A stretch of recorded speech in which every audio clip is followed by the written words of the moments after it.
Explorers, welcome to our new blog. So নতুন একটা weekend, ইচ্ছা করছে একটু কোথাও ঘুরে আসি।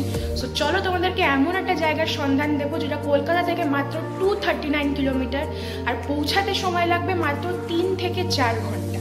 তোমরা হয়তো গেস করে ফেলেছো, একদম ঠিক ধরেছো, ঘাটশিলারই কথা বলছি, যেটা ঝাড়খণ্ডে অবস্থিত।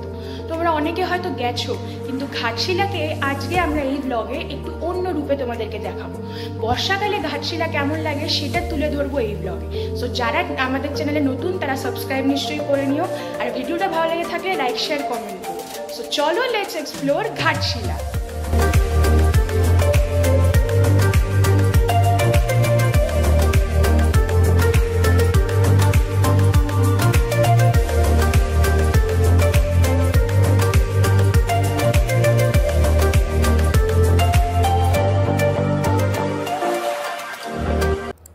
ইস্ট ইন্ডিয়ান স্টেট অফ ঝাড়খণ্ডের একটা শহর হচ্ছে ঘাটশিলা। এখানে রয়েছে ঘাটশিলা স্টেশন, যেখানে নেমে তোমরা ঘাটশিলাটা পুরোটা ঘুরতে পারো। কলকাতার হাওড়া স্টেশন থেকে পৌঁছানোর জন্য অনেক ট্রেন আছে ঘাটশিলায়। সেটা হচ্ছে বিবিএন জনশতাব্দী এক্সপ্রেস 12021, তারপরে ইস্পাত এক্সপ্রেস 22861, স্টিল এক্সপ্রেস 12813, ক্রিয়া যোগা এক্সপ্রেস 18615। তো যদি তোমরা দিনের দিন পৌঁছেই একদম সাইট সিইং শুরু করে দিতে চাও, তাহলে তোমাদেরকে এমন ট্রেন ধরতে হবে যেগুলো সকাল সকাল ঘাটশিলায় পৌঁছে যাচ্ছে। সেরকম ট্রেন হচ্ছে BBN Janshatabdi express, Bhubaneswar Janshatabdi express, যেটা 9টা 1-এ ঘাটশিলায় পৌঁছে যায়। তারপরে ইস্পাত এক্সপ্রেস 9টা 22-এ ঘাটশিলায় পৌঁছে যায়। এইসব ট্রেন তোমরা ধরতে পারো। আমরা কেওনঝড় ঘুরে তারপরে জাজপুর কেওনঝড় রোড স্টেশন থেকে ঘাটশিলা অবধি উৎকল এক্সপ্রেস ট্রেনে আসি, আর তার ভিডিও আমাদের এই চ্যানেলে রয়েছে। আমরা একটা সিরিজ করেছি কেওনঝড় সাথে ঘাটশিলা, কাকড়াঝোড়, বেলপাহাড়ি, ঝিলিমিলি আর ঝাড়গ্রামের। আমরা 6 দিনের ট্যুর করি, আর এই সবগুলোর ভিডিও খুব শিগগিরই আমাদের চ্যানেলে ছাড়ছি আমরা। তো তোমরা যারা দেখোনি কেওনঝড়ের ভিডিওগুলো, সেগুলো দেখে নিতে পারো, আমরা দিয়ে দেবো আই বাটনে প্লাস ডেসক্রিপশন বক্সে। তো চলো এবার শুরু করা যাক ঘাটশিলার সাইট সিইং। এখন এসছি আমরা ঘাটশিলায়। ঘাটশিলা থেকে শুরু করব জার্নি আজকে। তোমরা অনেক অটো পেয়ে যাবে এখানে, পুরো সারিবদ্ধভাবে অটো দাঁড়িয়ে রয়েছে। অটোতেও তোমরা যেতে পারো। আমরা তো গাড়ি বুক করে রেখেছি, কেন কি আজকে আমাদের কাকড়াঝোড়ও করা আছে। তো কাকড়াঝোড়ের একটা সেপারেট ভিডিও বানাবো, যাতে কি তোমাদের সার্চ করলে পেতে সুবিধা হয়। তো আপাতত এখন যাচ্ছি গাড়ি করে ঘাটশিলাটা ঘুরতে।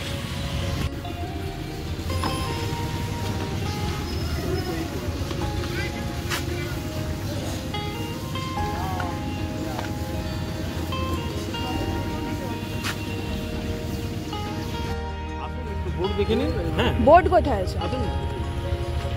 ফটো দেওয়া আছে, স্পটের ছবিগুলো দেওয়া আছে। ঠিক আছে। ফার্স্ট ঘাটশিলা শুধু? হ্যাঁ, ঘাটশিলা মানে তো আপনি বুরুডি, ধারাগিলি এগুলো তো যাবেন।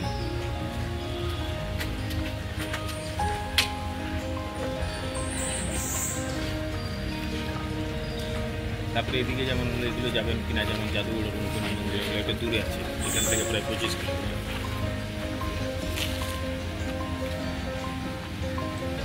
বুরুডি লেক, হ্যাঁ।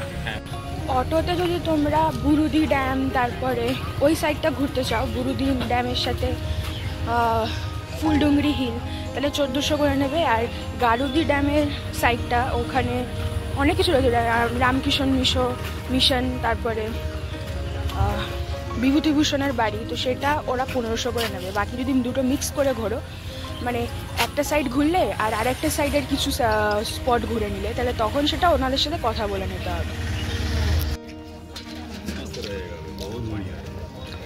অল্প করে আমরা ব্রেকফাস্ট করে নিচ্ছি। কত করে?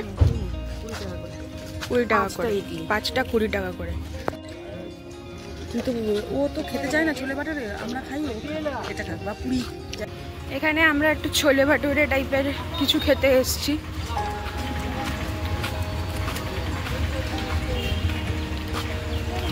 কি পাওয়া যায়? পুরি সবজি। আচ্ছা, পুরি সবজি।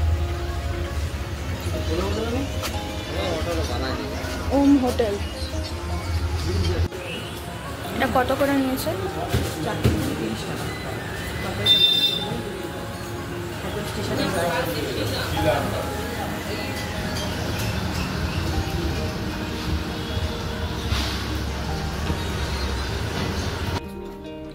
পার্কিং এর 20 টাকা। রামকৃষ্ণ মঠ।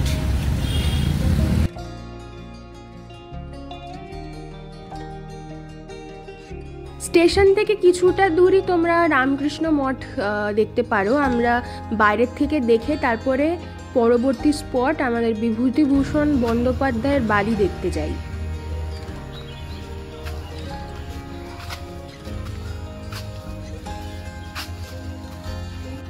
এটা হচ্ছে বিভূতিভূষণ, সেই বিভূতিভূষণের বাড়ি।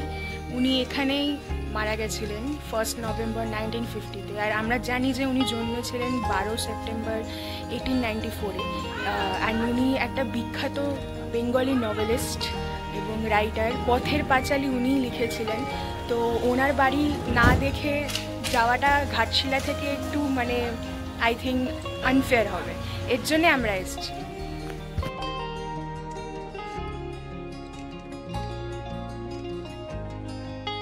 বিভূতিভূষণ বন্দ্যোপাধ্যায়ের বাড়ি, যেটাকে গৌরীকুঞ্জ বলা হয়। আমরা তো জানি উনি ছিলেন একজন জনপ্রিয় ভারতীয় বাঙালি সাহিত্যিক। তিনি মূলত উপন্যাস ও ছোট গল্প লিখে খ্যাতি অর্জন করেন। পথের পাঁচালী ও অপরাজিত তার সবচেয়ে বিখ্যাত উপন্যাস। এখানে এসে তোমরা ওনার লেখা ম্যানুস্ক্রিপ্টগুলোও দেখতে পারবে, যেগুলো আসল। আমাদের পরের স্পট ছিল রাতমোহনা। রাতমোহনা শব্দটার অর্থ হচ্ছে, রাত শব্দটি রাতের নীরবতা, অন্ধকার বা শান্ত পরিবেশকে বোঝায়। আবার মোহনা নদীর সঙ্গে সমুদ্র বা অন্য কোনো জলরাশির মিলনস্থলকে বোঝায়। সুতরাং রাতমোহনা নামটি হয়তো নদীর শান্ত রাতের দৃশ্য বা রাতের বেলায় মোহনার সৌন্দর্যকেই নির্দেশ করে। Ratmohana offer splendid views of Subarnarekha river. আর তোমরা যদি সানসেটের টাইমে আসো তাহলে একদম বেস্ট ভিউজ দেখতে পারবে এখানে। রাতমোহনাতে তোমরা রাতমোহনা জলপ্রপাতও দেখতে পারো। সুবর্ণরেখা নদীর ধারে যদি তোমরা কটা দিন সময় কাটাতে চাও ঘাটশিলায়, তাহলে তোমরা রাতমোহনা ইন গেস্ট হাউসে মানে রিসর্টে থাকতে পারো। তার ফোন নাম্বারও আমরা দিয়ে দিচ্ছি। এটা রাতমোহনা ফলস সুবর্ণরেখা নদীতে পড়ছে এসে। আর এখানে দেখছো না কীরকম একটা ওপর থেকে নিচে একটা স্রোত ক্রিয়েট হচ্ছে। এখানে অনেক পাথর থাকে, যে শীতকালে আসলে ওই পাথরগুলো দেখা যায়। এখন এটা পুরো নদীই হয়ে গেছে, মানে নদী কিন্তু একটু টেক্সচারটা আলাদা নদীর। মানে এই একটা পাথর দেখতে পাচ্ছি, এই পাথরটা এখানে পুরো ভর্তি রয়েছে, সেটা দেখা যায়। কিন্তু এখন বর্ষাকাল বলে পুরো ভর্তি জল।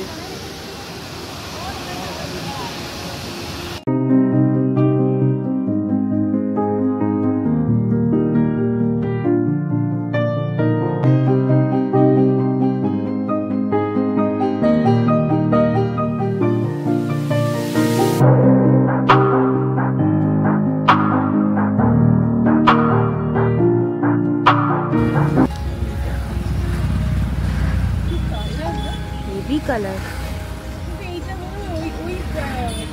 রং চেঞ্জ করার গিরগিটি না মনে হয়, তাহলে ব্ল্যাক হতো না। আর ওই পাঁচিলের কালার হয়েছে তো। হ্যাঁ হ্যাঁ, ও গ্রিনে গেলে গ্রিন হয়ে যায়।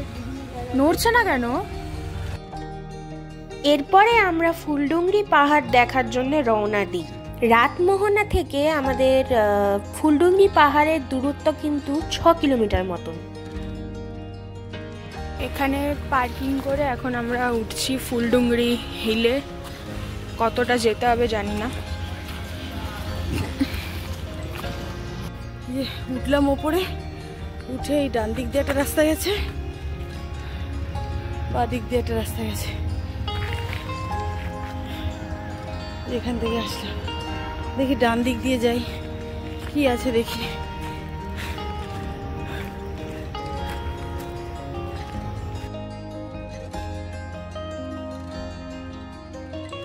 ঝাড়খণ্ডের ঘাটশিলার কাছে অবস্থিত ফুলডুংরি পাহাড় হলো একটি মনোরম পাহাড়, যা তার প্রাকৃতিক সৌন্দর্য এবং বাঙালি লেখক বিভূতিভূষণ বন্দ্যোপাধ্যায়ের সাথে সংযোগের জন্য পরিচিত।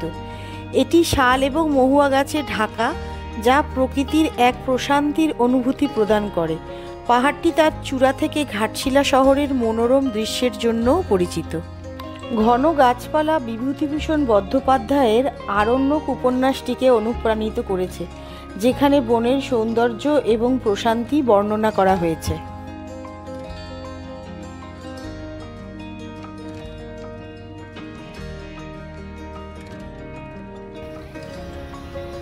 এই ওপরে উঠেছি, এই চাতালটা রয়েছে, এখানেই বোধহয় বিভূতিভূষণ বন্দ্যোপাধ্যায় বসে লিখতেন, এই গাছের তলায়।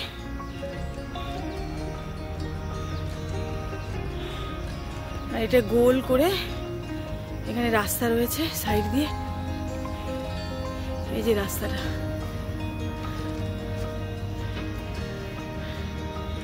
এই যে পুরো জায়গাটা গোল করে দেখালাম, ব্যাস এবার নেমে যাচ্ছি। এখান থেকে নিচে নামার অনেকগুলো রাস্তা আছে, 3-4টে জায়গা থেকে নিচে নামা যায়। এখান থেকে সূর্যাস্ত ও সূর্যোদয় দেখা একটি অসাধারণ অভিজ্ঞতা।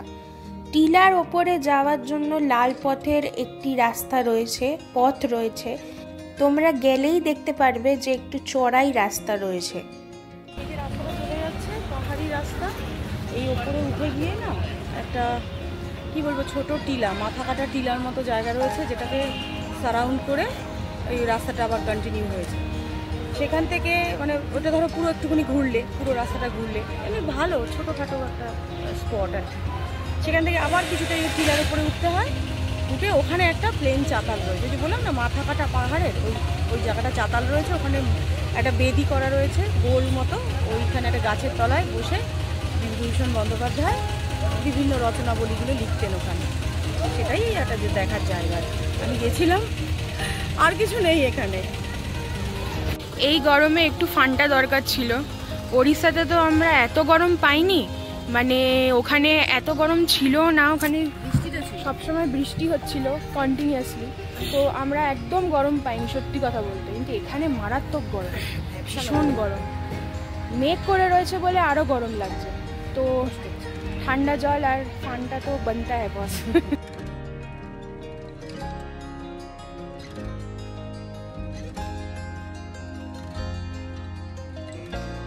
ফুলডুঙরি পাহাড়কে বিদায় জানিয়ে আমরা আমাদের পরবর্তী স্পটের জন্য এগিয়ে যাই, সেটা হচ্ছে বুরুদি ড্যাম, যেটা ফুলডুঙরি পাহাড় থেকে 12 কিলোমিটার মতন, সময় লাগবে আধ ঘন্টা। তবে একটা জিনিস না বললেই নয়, সবুজের সমারোহের মধ্যে কিন্তু যেতে আমাদের বেশ ভাল লাগছিল। চারিদিকে সবুজে মোড়া পাহাড় ভর্তি, আর তার মধ্যেকার রাস্তা দিয়ে যাওয়া সত্যি বলতে চোখ আর মনের কিন্তু পরিতৃপ্তি। বুরুদি ড্যাম অথবা বুরুদি লেকও বলতে পারো, it was build in the scenic surroundings of Dalma hills. Dalma hills চারিদিকে তোমরা দেখতে পারবে এখানে, যেটা ব্রিটিশ রাজ থেকে এখানে রয়েছে। এই বাঁধের প্রাথমিক উদ্দেশ্য হলো সেচ মানে ইরিগেশন, তবে এটি নিকটবর্তী গ্রাম এবং শহরগুলির জন্য একটি গুরুত্বপূর্ণ জলের উৎস হিসেবেও কাজ করে। ঝাড়খণ্ড সরকার এই বাঁধটিকে একটি জনপ্রিয় পর্যটন কেন্দ্র বানিয়ে দিয়েছে। এখানে হোটেলও আছে, মা লক্ষ্মী হোটেল, খাওয়া দাওয়ার হোটেল আছে। এখন আমরা নিচে নামছি বুরুডি ড্যামে। এখানে বোটিং এর ব্যবস্থা আছে। কত করে? একজনের 100 টাকা। কতক্ষণ ঘোরাবো? আধা ঘন্টা। নৌকায় এই জল নৌকা করবি?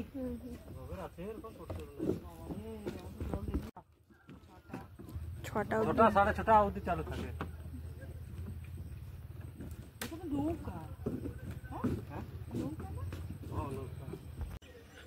সো এখন আমরা এসেছি বুরুডি ড্যামে, বুরুডি লেকও বলা হয়। এই বুরুডি লেকটা আর্টিফিশিয়ালি তৈরি, আর রাস্তা ভালো, কিন্তু লাস্টে কিছুটা রাস্তা একটু একদম মানে খুবই বাজে, গ্রাম্য পরিবেশ দিয়ে আসতে হয়। তোমরা এটা ঘাটশিলা সাইট সিংয়েও রাখতে পারো, আর চাইলে কাঁকড়াঝোড়ের সাইট সিংয়েও রাখতে পারো। তো কাঁকড়াঝোড়ের সাইট সিংয়ে তোমরা বুরুডি ড্যামটাও ঘুরে নিতে পারো। আর এটা বলতে গেলে এর সৌন্দর্যই হচ্ছে এই পাহাড়, এই সুন্দর লেকটা, একদম ক্লিন লেক, এই পাহাড়, এটাই এটার সৌন্দর্য। পিকচার স্কোয়ার একটা ভিউ। পিকনিক স্পটও তো। হ্যাঁ, এটা একটা পিকনিক স্পট। বোটিং আছে। বোটিং এর অপশন আছে, একদম ঠিক কথা। তোমরা চাইলে বোটিংও করতে পারো আর পিকনিকও করতে পারো, শীতকালে আসলে পিকনিকও করতে পারো। শীতকালটাই প্রেফারেবল ভালো। তো এখন তো আমরা যে এসছি, আমরা বর্ষাকালে এসছি, আমরা আসলে এত গরম হবে ভাবতে পারিনি, উড়িষ্যাতে আমাদের এত গরম লাগেনি। যাই হোক, তবে ওভারঅল ভালো, তোমরা ভিজিট করতে পারো। পুরোটাই তো জঙ্গল, বেলপাড়ি বলবেন, বেলপাড়ি তো আরো তাদের বিকেলে হওয়ার পর থেকে মানে আর এবারে সব জায়গায় সেই সিকিউরিটি থাকে, তো কোনো রিকোয়েস্ট করলেও কিছু এলাও করে না, যতই লোকাল হয়ে যায়। না না, হাতির ভয়। আচ্ছা, তখন আরো মানে ওই ধানের সিজন না, ধানটা পেকে যায় না, ধান কাটা থাকে, ধান খেতে হাতির প্রিয় খাবার হচ্ছে ধানটা, ধান খেতে চলে আসে না। 4টে অবধি ঢোকার পারমিশন আছে। খুব অসুবিধা হয়। হ্যাঁ, একটা ভীষণ সরু রাস্তা, খুব অসুবিধা হয়, বেশি হাঁটা রাস্তায়। অপোজিট দিয়ে গাড়ি আসলে আটকে যাবে। বুরুদি ড্যাম থেকে রওনা দিয়ে আমাদের পরের গন্তব্যের দিকে এগোই, যেটা হচ্ছে ধারাগিরি ফলস। আর এই ফলসে যাওয়ার রাস্তাটা তোমরা দেখতে পারবে ভীষণই সরু, মানে একদিক দিয়ে যদি গাড়ি যায়, অপোজিট দিক দিয়ে গাড়ি আসলে একটু মুশকিলই হবে বলতে গেলে ক্রস করা, কিন্তু ভরপুর সবুজ দেখতে পারবে তোমরা এই রাস্তায়। ধারাগিরি ফলস, যেটার হাইট হচ্ছে 20 to 25 ফিট। আর এই ওয়াটারফলটা সিচুয়েটেড রয়েছে ডিপ ইনসাইড দ্য ফরেস্ট, অনেকটা হাঁটতে হবে তোমাদের। গ্রিনারি কাকে বলে? হ্যাঁ, গ্রিনারি কাকে বলে? পুরো সবুজে সবুজ আকাশ।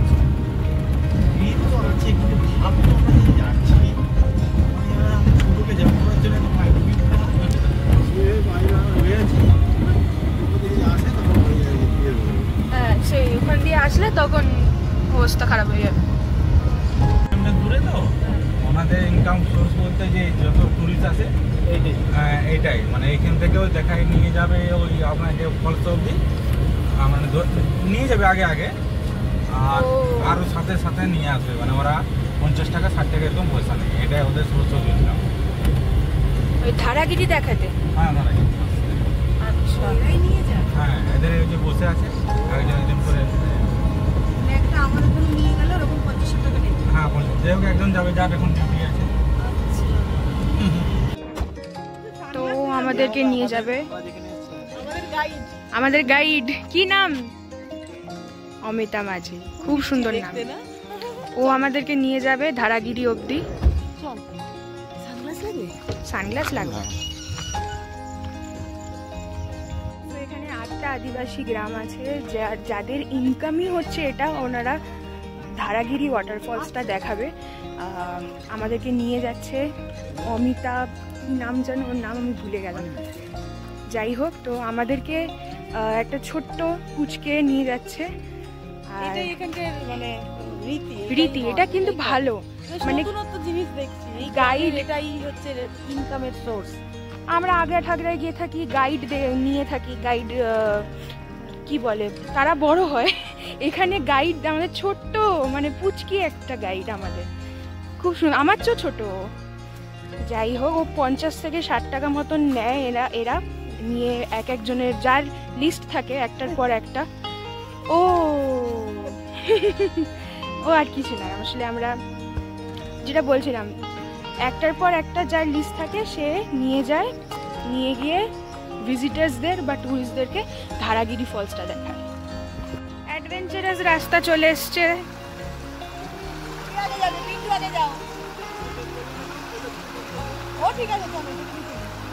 কিভাবে যাব? ভিজে যাবে তো প্যান্ট।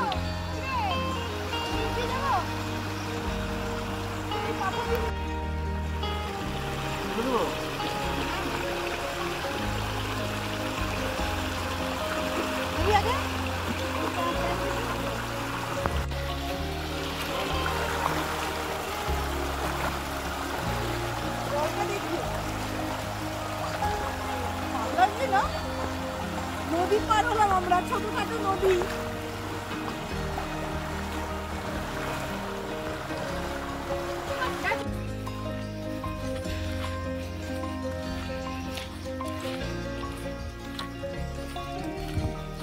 প্রায় 1 কিলোমিটার মতন হাঁটা, কিন্তু সত্যি কথা বলতে বোরিং লাগবে না।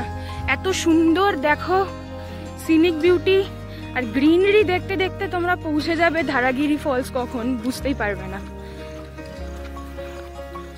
এতক্ষণ যতটা গরম লাগছিল এখানে এসে কিন্তু সেরম গরমটা লাগছে না।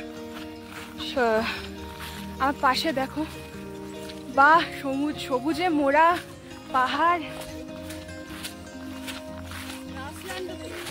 হ্যাঁ পুরো সবুজ। সে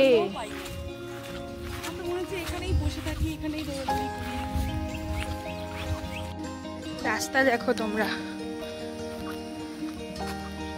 তবে প্রথমে কিছুটা রাস্তা কিন্তু কাদা আছে, খুব একটু সাবধানে হাঁটতে হচ্ছে। জঙ্গলের রাস্তা, হ্যাঁ জঙ্গল মহল দিয়ে হাঁটছি মনে হচ্ছে, এধারে শুধু গাছ আর গাছ। আর আমার জামা ভর্তি চোর কাটা, এই যে চোর কাটা, এগুলো সরাবো কি করে কে জানে। এই যে চোর কাটা ভর্তি হয়ে গেছে। আদিবাসীরা জানবে, ওনাদেরকে জিজ্ঞেস করো চোর কাটা কিভাবে সরায়। এতটা হেঁটে বসার জায়গা দেখতে পেলাম এখানে, এটা হয়তো বসার জন্যই করেছে, মানে এতটা হাঁটার পর মানুষ হাঁপিয়ে যাবে, তারপরে বসবে। আবার একটা ওয়াটার ক্রসিং,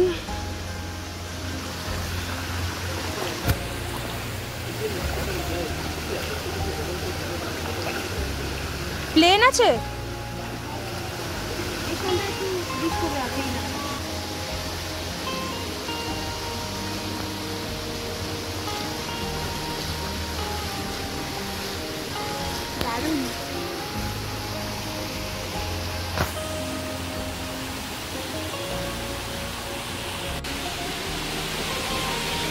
এই রাস্তা দিয়ে যেতে হবে। যা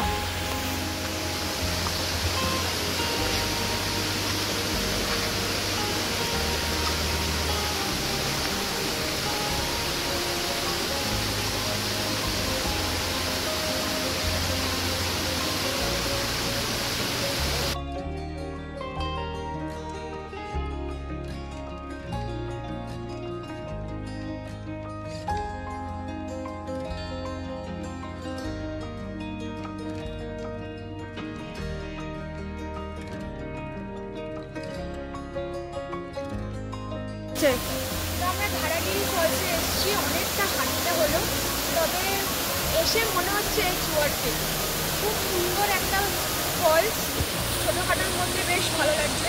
আর এই দুটো পাথরের মানে খাঁজ থেকে যে বেরোচ্ছে জলটা, সেটা খুব সুন্দর লাগছে।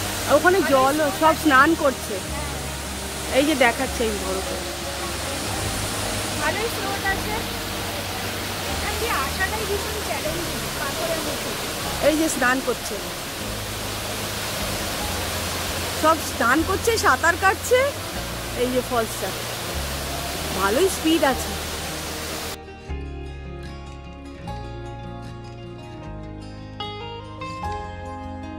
আমাদের ঘাটশিলা সাইট সিইং এখানেই শেষ হচ্ছে। এছাড়াও তোমরা কী দেখতে পারো সেটা আমরা বলে দিচ্ছি, যেরকম সিদ্ধেশ্বর হিল টপ, তারপরে রঙ্কিনী মাতা টেম্পল, গালুডি ব্যারেজ বা গালুডি ড্যাম বলতে পারো, তারপরে সূর্য মন্দির, চিত্রকূট টেম্পল, এইসব জায়গা তোমরা দেখে নিতে পারো। তবুও তোমাদের সুবিধার জন্য আমরা সব সাইট সিইং স্পটগুলোর নাম একবার লিখে তোমাদেরকে শো করিয়ে দিচ্ছি স্ক্রিনে, তোমরা দেখে নিতে পারো। এবার আসি সাইট সিইং করবে কী করে। যদি অটো নাও সেটা আমরা আগেই বলে দিয়েছি, 1400 বা 1500 নিতে পারে ওরা। আর কি কি দেখাবে সেগুলোর চার্ট ওখানে লাগানো রয়েছে, সেটাও তোমাদেরকে দেখিয়ে দিয়েছি। এছাড়া যদি গাড়ি বুক করো তাহলে সেই ক্ষেত্রে 2000 থেকে 2500 মতন নিতে পারে ওরা, depending upon the type of car. যদি ইনোভা নাও তাহলে কিন্তু 3000-এর ওপরে কস্ট হতে পারে। সো এরপরে আমরা কাকড়াঝোড়ের উদ্দেশ্যে রওনা দিই। কাকড়াঝোড়ে আমাদের স্টে ছিল ধিতাং হোমস্টেতে, আর সেখানে আমরা লাঞ্চ করে তারপরে কাকড়াঝোড়ের সাইট সিইং দেখতে বেরোবো। সেটা থাকবে আমাদের পরের এপিসোডে, তো দেখতে ভুলো না পরের এপিসোডটা, ভীষণ ইনফরমেটিভ হবে। আর এই ভিডিওটা ভালো লেগে থাকলে লাইক, শেয়ার, কমেন্ট আর সাবস্ক্রাইব নিশ্চয়ই করো, আমাদের উৎসাহ দিও সাবস্ক্রাইব করে। আর আশা করি ভিডিওটা দেখার পর তোমাদের ঘাটশিলা প্ল্যান করতে কোনো অসুবিধাই হবে না। সো দেখা হচ্ছে পরের এপিসোডে। Thank you.